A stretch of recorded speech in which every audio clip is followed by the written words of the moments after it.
Sementara itu pemirsa, akibat banjir yang terjadi mengakibatkan kantor urusan agama Baturaja Timur terpaksa dipindahkan pelayanannya.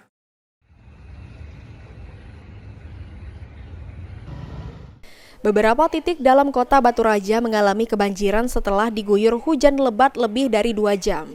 Ada satu kelurahan yang masih mengalami kebanjiran dan merendam kantor urusan agama Kecamatan Baturaja Timur, sekolah tinggi kesehatan dan puluhan rumah. Akibatnya, pelayanan kantor KUA Baturaja Timur harus dipindahkan karena ketinggian air mencapai setengah bangunan kantor. Sementara itu, sekolah tinggi keperawatan yang berada di sebelah KUA terlihat sepi lantaran masih libur hingga tanggal 18 mendatang. Imam Syaukani, Kepala Kantor Urusan Agama Kecamatan Baturaja Timur mengatakan, saat ini kegiatan kantor KUA sementara dipindahkan ke kantor Kemenak Ogan Komering Ulu.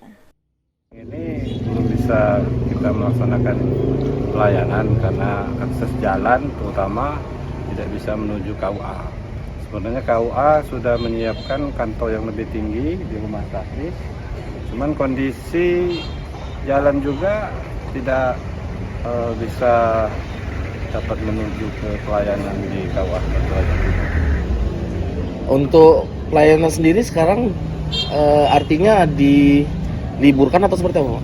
Kalau untuk pelayanan kami tetap berjalan, tetap melayani seluruh pelaksanaan kegiatan di KUA Baturaja Timur. Ari Pranika, Pol TV.